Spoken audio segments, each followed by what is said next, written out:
అందరికీ మరణాత. లింటులోని 34వ దినము, శనివారము. 2వ మాట వివరము. వాక్యము లూకా సువార్త 23వ అధ్యాయము 43వ వచనము. ప్రార్థన.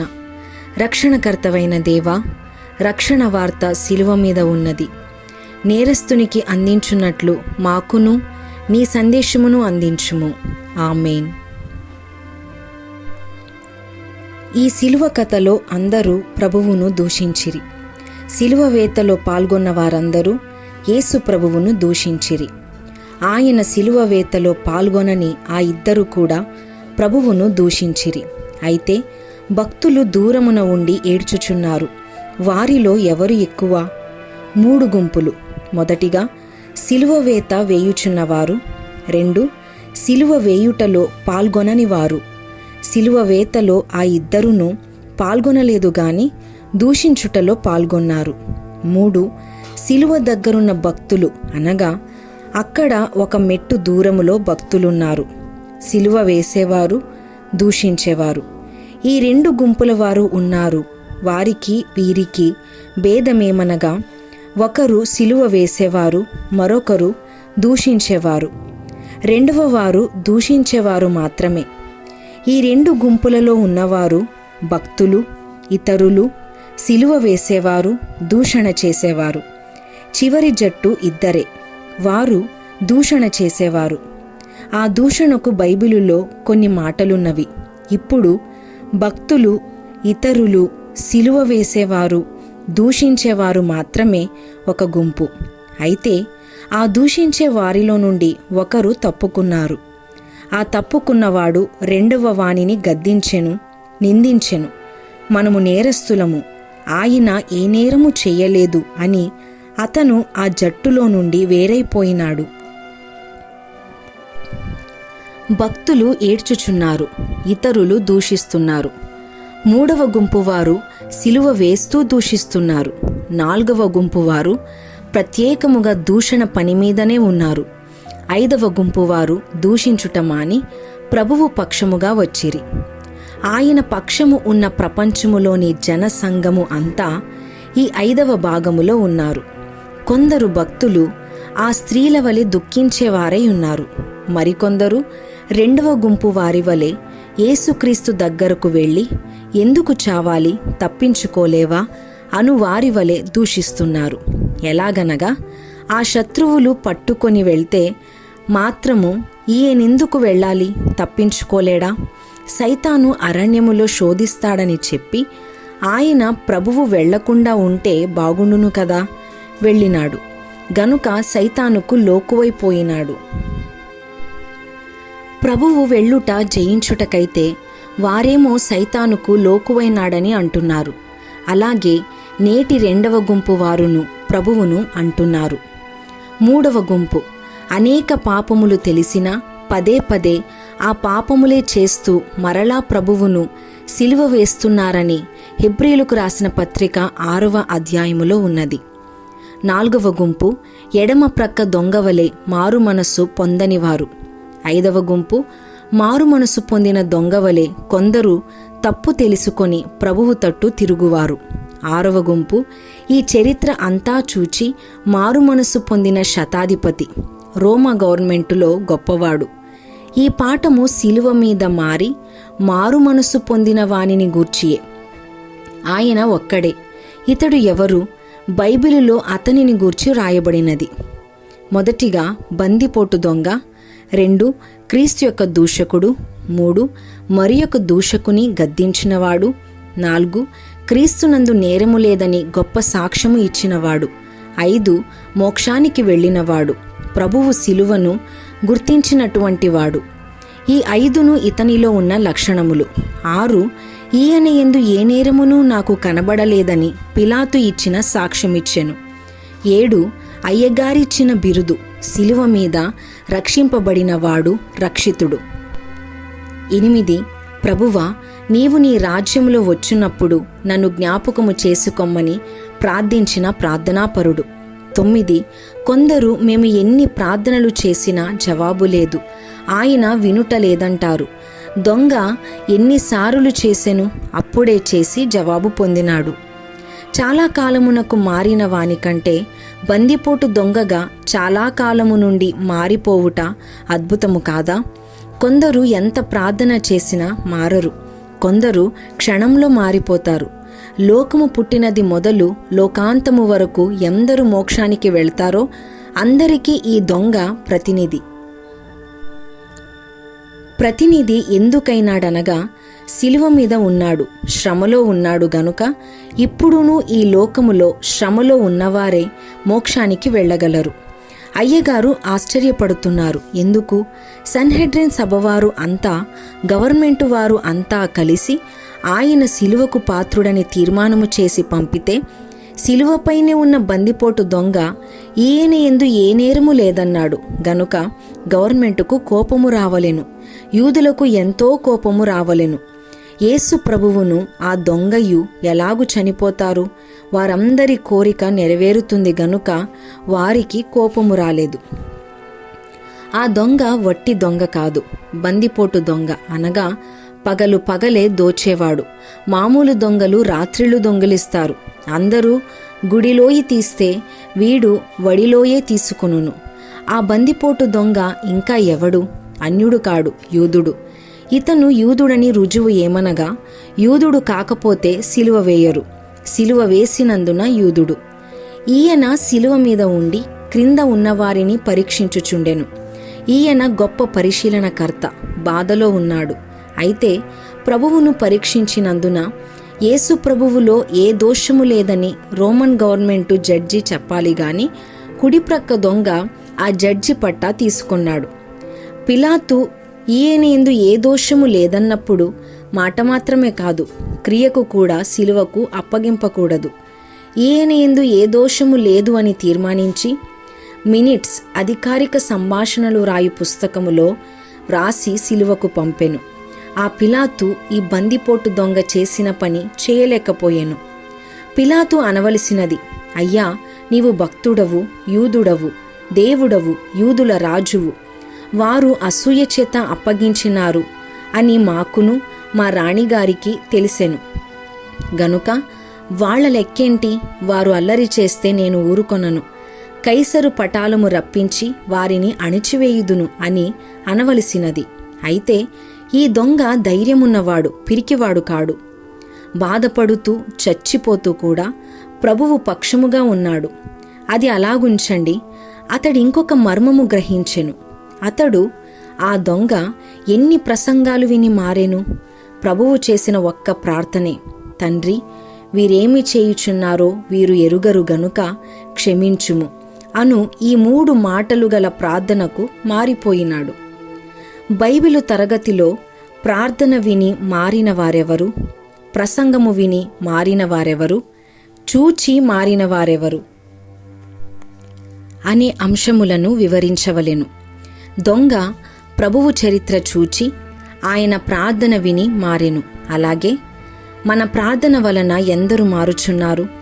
మన మాదిరి బ్రతుకు వల్ల ఎందరు మారుచున్నారు? ఈ రెండే ముఖ్యము. తండ్రి అనే దానిలో ఆ దొంగ ఏమి గ్రహించెను?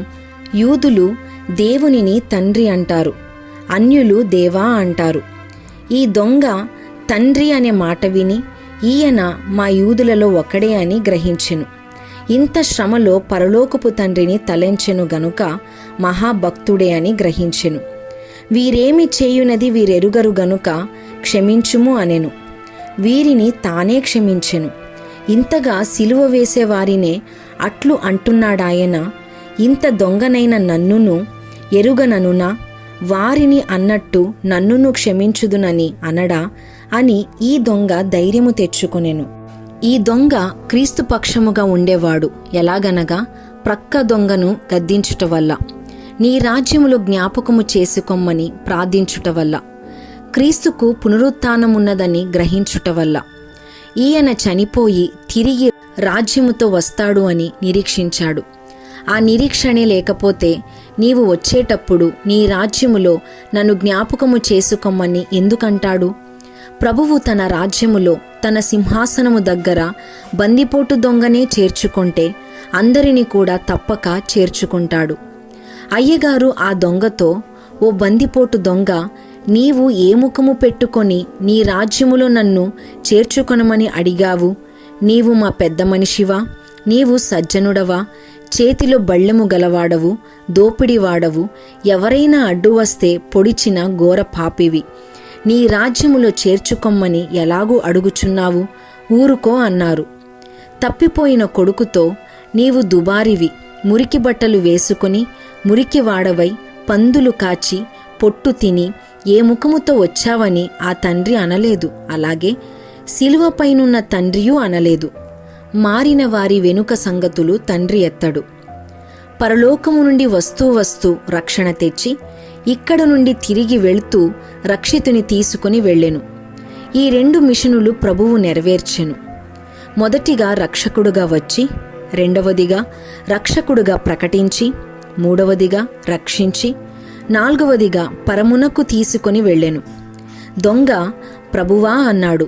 ఎందుకనగా ఈయన చనిపోయిన కొంతకాలానికి పునరుత్థానము జరుగునని ప్రభువనే వరుస శిలువ మీద ఉండే కట్టుకొనెను. ఈ పాఠము చాలా పెద్దది. దొంగే పెద్దవాడు గనుక పాఠము పెద్ద పాఠము. ఇందులో అనేక పాఠములున్నవి. మొదటి పాఠము ప్రార్థన. యేసు ప్రభువా, నీవు రక్షించడానికి వస్తే నీ రక్షణ కోరువారు రావాలే గాని, వేడుకొనవలనే గాని, నిన్ను గ్రహించిన వారై ఉండాలే గాని ఎటువంటి వానినైనా నీవు రక్షిస్తావు. ఇదే మా ఆనందము గనుక స్తోత్రము. ఓ ప్రభువా, తుదకు మోక్షములోనికి నీవు చేర్చుకొనే పరిశుద్ధులు ఎవరూ లేరు. అందరూ ఒకప్పుడు నేరస్తులే. ఆ నేరస్తులలో ఒక నేరస్తుని శిలువ మీద నుండి పైకి తీసుకొని వెళ్ళినావు. అతని చరిత్రలోనున్న ముఖ్యాంశములు మా జీవితమునకు గొప్ప పాఠముగా నిర్ణయించుము. ఆమేన్. ప్రార్థనలో చేసినట్లు పరలోకములో ఉన్నవారిలో ఎవరూ కూడా నేరస్తులుగా ఉండకుండా మోక్షానికి వెళ్ళరు. ఆదాము హవ్వలు నేరస్తులుగా అయిన తరువాతే మారు మనసు పొంది మోక్షమునకు వెళ్ళిరి. వారు మొదలుకొని ఈ నిమిషము వరకు మోక్షమునకు వెళ్ళినవారు ఒకప్పుడు నేరస్తులై మారు మనసు పొంది మోక్షమునకు వెళ్ళినవారే. ఒక బందిపోటు దొంగను గూర్చి మాత్రమే సువార్తికులు నేరస్తుడని రాశారు. అతడొక్కడే నేరస్తుడా? ఆది నుండి మోక్షానికి వెళ్ళిన భక్తులందరూ ఒకప్పుడు నేరస్తులే. నేరస్తులను నేరములేని వారినిగా మార్చి చేర్చుకొనుటకే యేసుప్రభువు వచ్చాడు. ఈ వరండా మీద నేరస్తులు కానివారు ఎంతమంది ఉన్నారో మీరు నేరస్తులుగానే ఉన్నారు గాని ప్రభువు రద్దు చేసినందున పరిశుద్ధులైరి. ఏ విషయములోనైనా మీరు నేరస్తులుగా ఉంటే నిరాశపడవద్దు. ఆ నేరస్తుని మార్చుటకు, అతడు నేరస్తుడు కాడని తీర్పు తీర్చుటకు, పరిశుద్ధుడు అని మోక్షము చేర్చుటకు ప్రభువు శిలువలో ఎంత ప్రయత్నించినారు. 3 అంశములు ఇక్కడ ఉన్నవి. 1 మార్చుట, 2 తీర్పు తీర్చుట, 3 మోక్షములో చేర్చుట. ఆయన మనలను మార్చవలననే ఇటువంటి కూటములు లోకమంతట పెట్టించుచున్నారు. ఆ నేరస్తుని మార్చిన ఆయన ఈ నేరము మార్చడా అనుకొనుటకు ఈ చరిత్రలో ఒక ఆధారము కనిపిస్తున్నది. లోకాధికారులు అతనిని నేరస్తునిగా తీర్పు తీర్చినారు. ప్రభువు అతనిని నీతిమంతునిగా, పరిశుద్ధునిగా, నేరము లేనివానిగా తీర్చి చేర్చుకున్నారు. పరలోకాధికారి ఈ రీతిగా తీర్చి నమ్మితే మన విషయములో కూడా అదే జరుగును. 3వదిగా ఆయన చేర్చుకున్నాడు. మార్చితే, తీర్చితే గొప్ప సంగతే గాని చేర్చుకొనకపోతే పై 2 ఎందుకు? గనుక ప్రభువా, నేను మారలేకపోవచ్చున్నాను, నన్ను మార్చుము. నేను అపరాధినని నాకు బాగా తెలుసు. నన్ను పరలోకమునకు యోగ్యునిగా తీర్చుము, అనగా తీర్మానించుము. నా బలహీనతలు పరిష్కరించుము. తుదకు అతనిని మోక్షములోనికి చేర్చుకొన్నట్లే నన్ను కూడా మోక్షములోనికి చేర్చుకొనుము. ఇది నేటి పాఠము. 2వ పాఠము పోయిన వారము మార్చుట, తీర్చుట, చేర్చుట నేర్చుకున్నాము. ఈ 3 ప్రార్థనలు ఎవరంతట వారే నేర్చుకొనండి. రాజమండ్రిలో పెర్నాట్రిస్ అనే డాక్టర్ గారు ఒకరున్నారు. ఆయన రోడ్డు మీద సైకిల్పై వెళ్ళుచు ప్రతివారి ముఖములోనికి చూస్తూ వెళ్ళేవారు. ఒక మనిషి దగ్గరకు రాగానే సైకిల్ ఆపి నిలువబడి నీలో పలాని జబ్బు ఉన్నది అని చెప్పి ఒక చిన్న స్లిప్ చీటీ అతనికిచ్చి రేపు ఉదయం ఆస్పత్రికి వెళ్ళి మందు తీసుకో అని చెప్పేవారు. తన నోట్స్లో ఇతని కథ అంతా రాసుకునేవారు. మరుసటి ప్రొద్దున్న ఆస్పత్రికి దొరగారు వెళ్ళి పలానవారు వచ్చారా అని కనుగొని వాడు రాకపోతే మాత్రము అరెస్టు చేయించేవారు. ఆయన సైకిల్ దిగగానే దగ్గరున్న మనిషి గజగజలాడేవారు. శిలువ మీద ఒక ప్రక్క మారుమనసు పొందని అక్రమకారుడు, మరొక ప్రక్క మారుమనస్సు పొందిన అక్రమకారుడు. ఇంకొక ప్రక్క అక్రమకారుడుగా ఎంచబడిన ప్రభువు ఉన్నారు. ఆ డాక్టరు గారు అందరినీ వదిలి జబ్బుగా ఉన్నవాని దగ్గరకు వచ్చినప్పుడు నా దగ్గరికే ఈయన వస్తున్నాడు అని ఆ రోగి గ్రహిస్తాడు. ఇద్దరు అక్రమకారులున్నప్పుడు ప్రభువును కూడా అక్రమకారులలో చేర్చి సిలువ వేసిరి. పైకి అది కనిపించుచున్నది, కానీ అంతరంగములో ఈ డాక్టరు గారు ప్రభువు అక్రమకారులలో అక్రమకారులైన వారిని బాగు చేయడానికే సిలువ మీదకు వెళ్ళిరి. ప్రభువు అక్రమకారులలో ఒకడుగా ఎంచబడినను మాట ఇప్పుడు నెరవేరినది. అక్రమకారుల దగ్గరకు ప్రభువును శత్రువులు తీసుకుని వచ్చినప్పుడు అక్రమకారుల దగ్గరకు నన్నెందుకు తీసుకుని వెళ్తారు? నేను అక్రమకారుడను కానని ప్రభువు అనవలసినది కాని అనలేదు. ఎందుకంటే నేను అక్రమకారుల దగ్గరకు వెళ్ళినప్పుడు అక్రమకారులు మారవచ్చు. వారు మార్పు పొందుటకు గడువు ఇవ్వాలి అని ప్రభువు మనస్సులో ఉన్నది. అలాగే లోకమంతటికి బోధించుటకై బోధకులను పంపించడము వారు మారు మనసు పొందుటకే. అయితే ప్రభువు వలన ఒకడు మారినాడు గనుక మోక్షానికి వెళ్ళినాడు. రెండవ వాడు మారలేదు గనుక పాతాళలోకములో అరెస్ట్ అయినాడు. ఆ డాక్టరు గారు చేయించినట్లు ప్రభువు దగ్గర మారిన వారు మోక్షానికి, మారని వారిని వారి పాపమే అరెస్టు చేయించుచున్నది. సాధు సుందర్ సింగ్ చరిత్ర చదివినారు గదా. దానిలో ప్రభువు చెప్పినారు, దేవుడెవ్వరినీ నరకానికి పంపడు గాని వారి పాపమే వారిని పంపుచున్నది. అమెరికాలో రైలు బండి పడిపోయింది. అనేక మందికి కాళ్ళు చేతులు విరిగాయి, గాయములు తగిలినవి. అందులో ఒక మిస్సమ్మ దొరసాని ఉన్నది. ఆమెకు కూడా కాళ్లకు చేతులకు దెబ్బలు తగిలాయి. ఆమె లేవలేదు. అయితే బాగా ఉన్నవారి వైపు ఆమె చేతులెత్తి నన్ను తీసుకుని వెళ్ళండి, వారి గాయాలకు కట్లు కడతానన్నది. ఆమె డాక్టరు. అట్లే ఆమెను తీసుకుని వెళ్ళగా కట్లు కట్టెను. ఆ మిస్సమ్మ సండే స్కూలులో అయ్యగారు మాస్టర్ గారు. ఆ డాక్టర్ అమ్మ వలె ప్రభువు శ్రమలో ఉండి ఒక ప్రక్క పాపులను రక్షించెను, కుడివైపునున్న వానిని రక్షించెను. శ్రమలో ఉన్నప్పుడే శ్రమలో ఉన్న ఒక వ్యక్తిని రక్షించినారు. విశేషము గదా. అప్పుడే ఆయన ఒకరిని రక్షించినారు. శ్రమ ఇప్పుడు ఆయనకు లేదు గనుక ఎక్కువ మందిని రక్షిస్తారు గనుక సిలువ వేయబడిన చరిత్రలో ఇది రెండవ పాఠము. మూడవ పాఠము ఎఫెసీయులకు రాసిన పత్రిక 4వ అధ్యాయము 8వ వచనములో ప్రభువు చెరను చెరగా కొనిపోయెనని రాయబడెను. ఇది అనగా మనముండి భూమి గుండ్రముగా ఉన్నది. అది అనగా పైన కనబడేది ఆకాశము, భూమి క్రిందది పాతాళలోకము. ఇదొక కథ. ఒక కథ.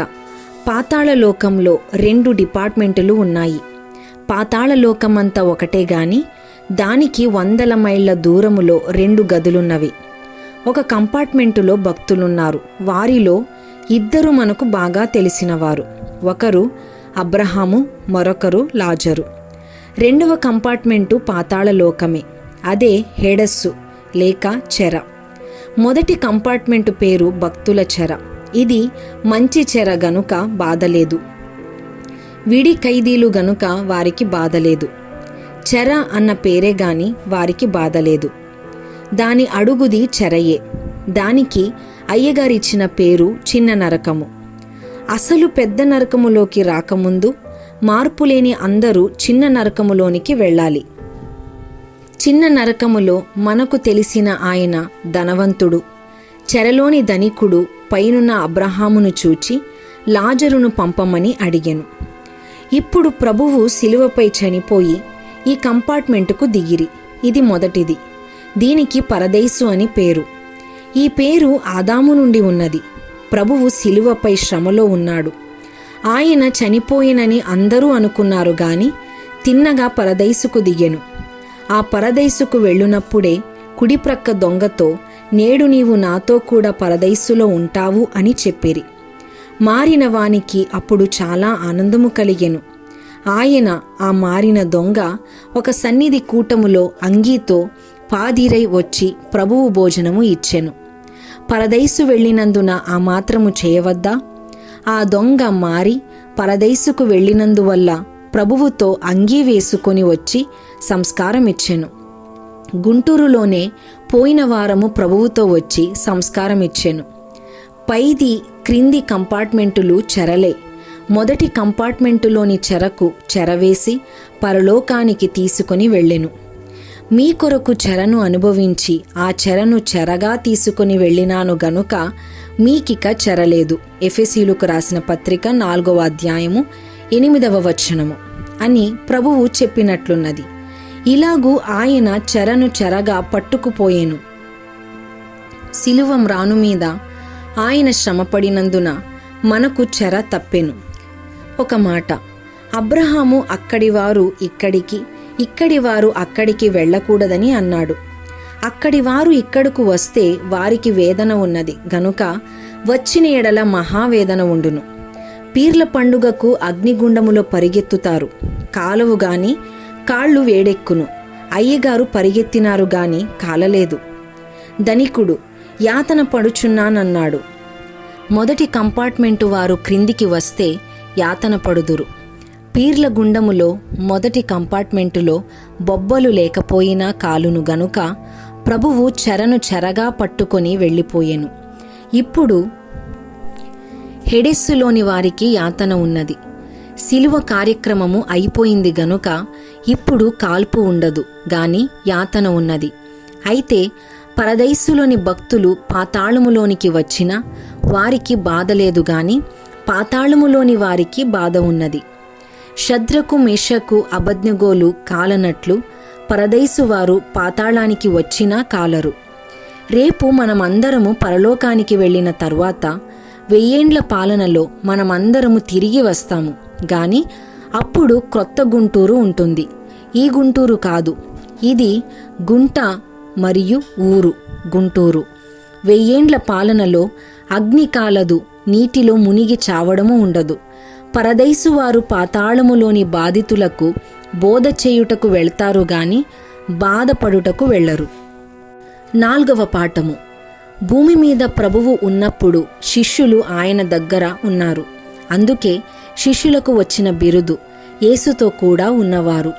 బాలిక పేతురుతో అదే అనెను. సన్నిధి కూటములు చేయువారందరికీ అదే బిరుదు ఉండును. భూలోకములో ఉండగానే దొంగకు వచ్చిన బిరుదు నాతో ఉంటావు. 11 మంది కంటే వచ్చిన గొప్ప బిరుదు అనగా నీవు నాతో ఉంటావని అతనికి వచ్చెను. ఎంత గొప్ప ధన్యత! ఇతనే గొప్పవాడు. ప్రభువు పరలోకమునకు వెళ్ళుచు సదాకాలము మీతో ఉన్నాను అని చెప్పెను. ఇది వేరు, నాతో ఉంటావు అనేది వేరు. మరొక అంశము ఏదనగా, మీరు యేసుతో ఉన్నారా? మీతో యేసు ఉంటారు. అప్పుడు మీరు పరదైసుకు, మోక్షానికి వెళ్తారు. ఎంతకాలము బ్రతికినా మన గురి మోక్షమే. అది లేకపోతే హెడెస్సే గురి. ప్రార్థన.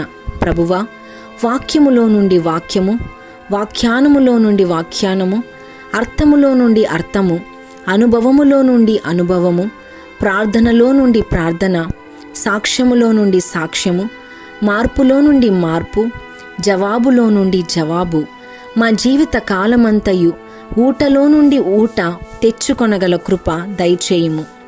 ఈవేళ నా వైపు కాక నీ వైపు, ఇంకొక శిలువ వైపు చూచుచు అందు నుండి సారము గడించుకొనగల కృప దయచేయుము. ఆమేన్. 5వ పాఠము. కల్వరి కొండ మీద 3 శిలువలున్నవి. 2 శిలువలు చచ్చిపోయి బ్రతికిన వారి శిలువలు. 3వ శిలువ మీది మనిషి చనిపోవడము ఎరుగుదుము గాని బ్రతకడము తెలియదు. ఇప్పుడు క్రైస్తవ సంఘము యొక్క కథయు అట్లే ఉన్నది. కొందరు మార్పులేని దొంగవలే, నేరస్తుని వలె ఉండి ఆ తరువాత మారి చనిపోయి పరలోకములో బ్రతికే ఉన్నారు. వారెంత ధన్యులు! ప్రభువు అందరి కొరకు చనిపోయి ఇప్పుడు అందరి కొరకు జీవిస్తున్నారు. ఇది శిలువ మీద జరిగిన చరిత్ర. ఇది వరకు దొంగ మారుమనస్సు పొందిన కథ విన్నాము. ఆ కథలో 2 ముఖ్యాంశములున్నవి. 1, నీవు నీ రాజ్యముతో వచ్చున్నప్పుడు. 2, నన్ను జ్ఞాపకము ఉంచుకో అని చేసిన గొప్ప ప్రార్థన. దానికి ప్రభువు గొప్ప జవాబిచ్చెను. అది, నీవు నేడు నాతో కూడా పరదైసులో ఉందువు. ఈ సంగతి విని భూమి మీద ఉన్నవారెవరైనా సరే మార్పు చెంది ప్రార్థించిన ఎడల వారి ప్రార్థన ప్రభువు తప్పక వింటారు. ఆయన మన ప్రార్థనలు వినకపోయినట్లయితే శిలువ మీద దొంగ ప్రార్థన విన్నట్లు జవాబిచ్చినట్లు రాయించడు. ఆ దొంగ ప్రార్థన వానికి ప్రభువిచ్చిన జవాబు పాపులందరికీ ఆదరణ గనుక గొప్ప ధైర్యము కలుగుచున్నది. దొంగ ప్రార్థనలో గొప్ప రహస్యమున్నది. అది రాజ్యమును గూర్చినది. ఆయన రాజ్యమంటే ఏమో శిలువపైనున్న దొంగకెలాగూ తెలిసిందో తెలియదు. ఆ శిలువ మీద ఉన్నవానికి రాజ్యం ఎలాగూ లేదు. అది కావాలని అతడు అడగలేదు. నీ రాజ్యములో నన్ను జ్ఞాపకముంచుకొనుమంటే చేర్చుకొమ్మని అర్థము. యెషయాలో ప్రభువు రాజ్యము శాశ్వతకాల రాజ్యమని ఉన్నది. అది అతనికి తెలిసి ఆ రాజ్యములోనికి చేరాలనే ఆశ ఆ దొంగకు కలిగినది. ప్రభువుకు భూలోకములో రాజ్యమున్నది. పాపలోకములో పాపుల మధ్య అక్కడక్కడ ఇక్కడ ఒక్కొక్క విశ్వాసి ఉంటే వారిలో ఆయన రాజ్యమున్నది. అందుకే ప్రభువు ఈ లోకములో ఒక మాట అన్నారు, దేవుని రాజ్యము మీతోనే ఉన్నది. అయితే ఆ దొంగ మనసులో ఉన్నది అది కాదు.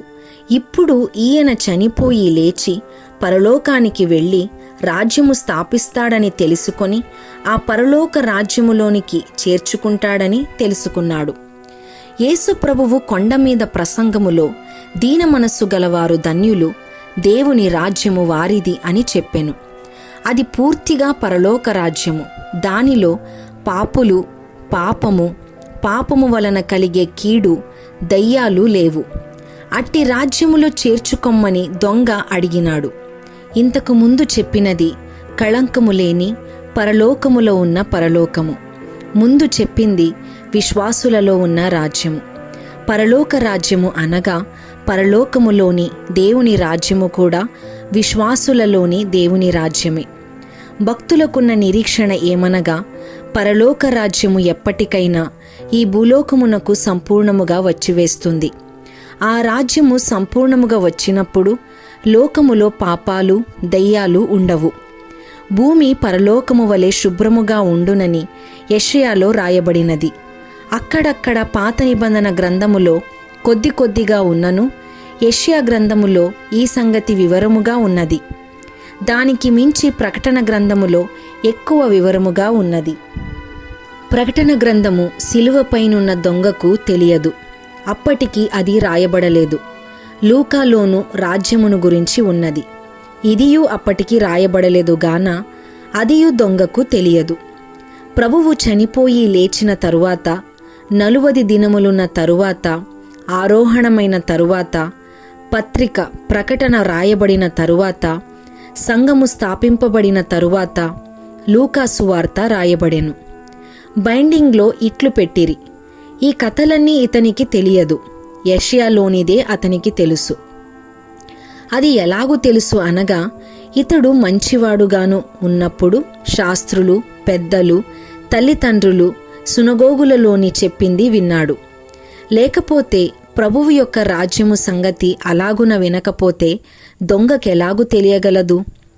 మెస్సయ్య వస్తాడు, పెద్దవాడవుతాడు. రోమా గవర్నమెంటు చక్రవర్తిని పడద్రోసే రాజవుతాడు.